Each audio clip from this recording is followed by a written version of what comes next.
Hi guys! I'm here today to do a review of The Wood by Chelsea Bobus Bobusleski. I don't know if I'm pronouncing that right, but I got this at BloggerCon in June, and I finally got around to reading it, and I'm glad that I waited because it is the perfect fall read.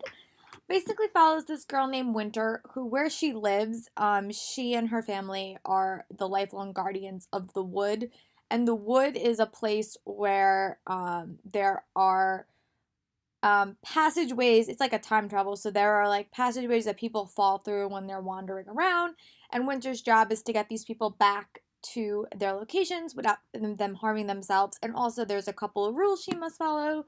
The rules are: do not travel from the paths, do not linger after dark, and do not ignore the calling. And Winter is a new guardian. She's only been her guardian on her own for about 22 months because her dad has vanished, and he broke one of the rules. And all of a sudden, stuff start going a little bit haywire in his life, and she encounters this traveler who will not leave or who will not go back to his home willingly, and it kind of sends her life into a little bit of chaos. But I thought that for many things this story was did really well at explaining the time travel element of the story. I think that sometimes when you get time travel novels, it becomes a little bit heady and it's not as simplistic, but the world building in this I thought was very, very clear and very, very concise and very, very easy to understand, and I really did like that about the story. I also really did enjoy the cast of characters. I thought that they were I really did like the lead in this winter, and I also did like the male that we met, Henry. He is a man from early times England, and I really like that dynamic. And I also did like the constant flashbacks that we got to Winter's relationship with her father. I thought that was another really interesting part of the story that I really enjoyed. The wood was definitely very, very atmospheric, and I loved the elements of the wood that change and all the characters that we met. I thought that I really loved her in the role of saving these people and bringing them back to their homes.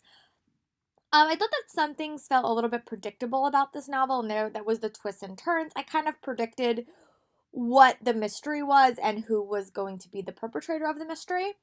But there was some unexpected twist about the mystery that I really did like. But I did felt that the ending of the story was ridiculously rushed, and I just wanted more time to know what happened after the story. And I feel like that happens a lot in like first time novels, which is she's a debut, that you rush your ending, and I think that that's definitely happened. I would have loved a lot more information about the end and what happened after the ending, but also maybe even like an epilogue, what happened to the characters. I really did like the characters, and I just felt like I wanted to know more. But overall, it is a great fall read. It's not too scary as well. It's just kind of like creepy, but I really did like how she described the wood, and I loved all the time travel elements that were in the story. So if you're looking for a non-scary but kind of a creepy read, I highly recommend you read this. If you want more information, go check out my blog, but I'll talk to you guys later.